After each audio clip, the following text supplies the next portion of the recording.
Palmolein കേസിൽ വിചാരണ ഘട്ടത്തിൽ തെളിവ് ലഭിച്ചാൽ ഉമ്മൻചാണ്ടിയെ പ്രതി ചേർക്കാമെന്ന് സുപ്രീം കോടതി.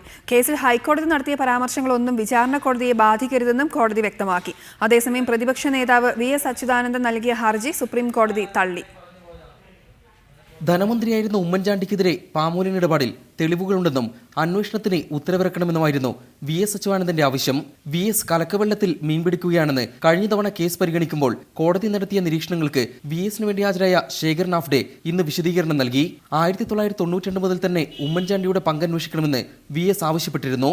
ധനമന്ത്രി അറിയാതെ പാമോലിൻ ഇറക്കുമതിക്ക് അനുമതി നൽകാനാകില്ല. ചട്ടങ്ങൾ ലംഘിച്ചതായി CAG തന്നെ കണ്ടെത്തിയിട്ടുണ്ടെന്നുമായിരുന്നു വി.എസിന്റെ വാദം. എന്നാൽ വിചാരണ നടത്തണമെന്ന് ഹൈക്കോടതി ഉത്തരവിട്ട കേസിന്റെ വസ്തുതകളിലേക്ക് കടക്കാനാകില്ലെന്ന് ജസ്റ്റിസുമാരായ T.S. ഠാക്കൂറും N.V. രമണയും വ്യക്തമാക്കി. ഉമ്മൻചാണ്ടിക്കോ മറ്റാർക്കെങ്കിലുമെതിരെയോ വിചാരണാഘട്ടത്തിൽ തെളിവുകൾ ലഭിച്ചാൽ കേസെടുക്കാൻ വിചാരണ കോടതിക്ക് ഉത്തരവിടാം.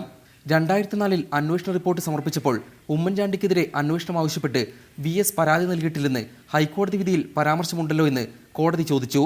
വി.എസ്. രാഷ്ട്രീയ ലാഭത്തിനു വേണ്ടിയാണ് ഹർജി നൽകിയതെന്നും നടപടികൾ വൈകിപ്പിക്കുകയാണെന്നുമുള്ള ഹൈക്കോടതിയുടെ നിരീക്ഷണങ്ങളും സുപ്രീം കോടതി ശ്രദ്ധയിൽപ്പെടുത്തി. എന്നാൽ ഈ നിരീക്ഷണങ്ങൾ വിചാരണ കോടതി നടപടികളെ ബാധിക്കരുതെന്ന് വി.എസിന്റെ അഭിഭാഷകൻ ആവശ്യപ്പെട്ടതിനെ തുടർന്നാണ് ഇക്കാര്യത്തിൽ കോടതി വ്യക്തത വരുത്തിയത്. വിചാരണയില്ലാതെ പാമോലിൻ കേസ് പിൻവലിക്കാനായിരുന്നു നേരത്തെ സംസ്ഥാന സർക്കാരിന്റെ നീക്കം. മേൽക്കോടതിയുടെ നിരീക്ഷണങ്ങൾ വിചാരണ നടപടികളെ സ്വാധീനിക്കരുതെന്നും തെളിവുകൾ ലഭിച്ചാൽ കേസെടുക്കാമെന്നുമുള്ള സുപ്രീം കോടതി വിധി അതുകൊണ്ട് തന്നെ സർക്കാരിന് വലിയ ആശ്വാസം നൽകുന്നതല്ല. എം. ഉണ്ണികൃഷ്ണൻ, റിപ്പോർട്ടർ, ദില്ലി.